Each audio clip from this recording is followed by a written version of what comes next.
गृहस्थ जीवन में अब वो चूंकि संत है तो आश्रम में सबको किसी को भी बुलाते तो सियाराम कह के बुलाते, ये नियम। तो बोले गृहस्थ जीवन में सबसे गाढ़ा संबंध जो है गृहस्थी का होता पति पत्नी का। पति पत्नी से ही गृहस्थी होती है, जब विवाह होता तभी तो गृहस्थी होती, गृहिणी से गृहस्थी है कि नहीं। तो पति और पत्नी का संबंध सबसे गृहस्थी में सबसे गाढ़ा संबंध होता। फिर तो अपने आप यहाँ तक कि लड़के बच्चे होते उनका विवाह हो जाता फिर भी पति पत्नी आपस में रहते हैं। तो सबका अपना अपना संबोधन है। बेटे को लोग बेटा कह के बुलाते हैं और बिटिया को बिटिया कह के बुला, ए बिटिया ए बेटा इधर आओ। सबको जीजा जी को जीजा कहते, फूफा जी को फूफा कहते, दीदी को दीदी कहते, मम्मी को मम्मी कहते, पिताजी को पिताजी कहते। लेकिन कोई भी आज तक पति पत्नी का संबोधन निश्चित नहीं बना। कोई नहीं कहता ए पति इधर आओ, कोई नहीं कहता ए पत्नी इधर आओ। जिसका जो मन में समझ में आया, कोई सिखाता तो है नहीं। शादी हो गई अब पता ही नहीं किसको क्या कहना, सो ये जी ओ जी कह के अपना काम चलाते रहता है। और यही बच्चे हो गए तो बच्चों का नाम लेके अपने याद कह के उच्चारण करते हुए अपना काम चला लेते हैं। पूरी जिंदगी बीत जाती है, ये भी नहीं पता कि मुझे इसको कहना क्या है, इनको क्या कहना है। एक दूसरे में इनको उनको कह करके और अनेक अनेक कह करके। तो संत ने कहा कि देखो गृहस्थ जीवन में भी हम जो है सबसे बड़ा अगर वास्तव में हमें गृहस्थी में और पति पत्नी से बढ़कर के कोई आत्मिक संबंध नहीं होता हमारा। आपने देखा होगा विवाह में दो बातियां मिलाई जाती हैं, दो बाती मिलाते हैं ना, बाती मिलावन नहीं होता है। किस लिए होता है कि दो आत्माएं जो प्रकाश स्वरूप हैं, ये दोनों आत्माएं मिलकर के और एक अपने मानव लक्ष्य को प्राप्त करें, सदमार्ग पर चलते हुए पति पत्नी और अपने परम लक्ष्य परमात्मा को। इसलिए बाती मिलावन होता है, दो आत्माएं मिलती हैं। शरीर एक दो होते हैं लेकिन आत्मा एक हो जाती है, एक विचार, एक उद्देश्य, एक निर्णय। तो जब पति और पत्नी के संबंध का आज तक कोई संबोधन नहीं, तो वो संत कह रहे थे, हमें बड़ी अच्छी बात लगी, हमने कहा हम भी बोल देंगे, अच्छी बात।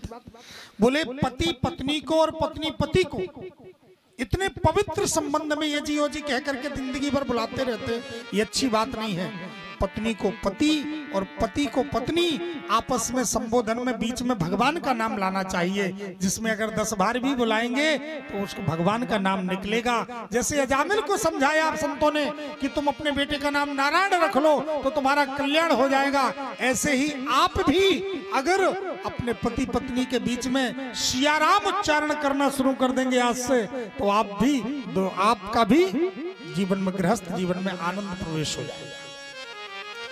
ध्यान देना, पति पत्नी को और पत्नी पति को आज से क्या बोलेंगे? सियाराम बोलेंगे। क्या बोलेंगे? क्या बोलेंगे? थोड़ा तेजी से बोलो। क्या बोलेंगे? सियाराम।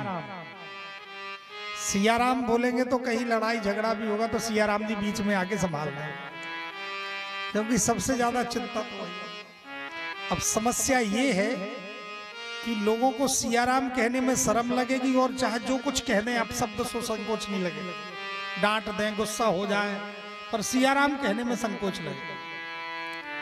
हमको ये आज से निर्णय करना है कि आज से हम देखो पति पत्नी के अगर कदाचित आसक्ति भी बढ़ी और उच्चारण भी किया तो ये जी ओ जी नहीं निकलेगा, अंतिम समय सियाराम ही निकलेगा। सियाराम निकलेगा, मुख से आदत बन जाएगी तो सियाराम सियाराम आदत। हलो की कोई जन्मजात आदत थोड़ी है, हमने अभी सीखी है। जब मोबाइल जब से उठाना शुरू किया तो हलो सब बोलते थे, तो आप भी बोलने लगे, अभ्यास पड़ गया हलो, अब कोई संकोच नहीं लगता हलो बोलने में। पहले तो संकोच शर्म लगती रही होगी, लेकिन अब संकोच नहीं लगता, सब बोलते तो हम बोलने लगे। ऐसे ही आप भी जब सियाराम बोलना शुरू करोगे और आदत धीरे धीरे बन जाएगी तो अपने आप निकलने लगे, कोई संकोच नहीं। तो आज से पति पत्नी के बीच में और पत्नी पति के बीच में सियाराम बोलेंगे। क्या बोलेंगे? हाथ उठा के बोलिए, ऐसे नहीं। कौन कौन बोलेगा? हाथ उठा के बोलिए। सियाराम बोलेंगे सभी लोग, है ना? क्या बात। बोलिए बाके बिहारी लाल की, श्री कृष्ण कन्हैया लाल की जय हो।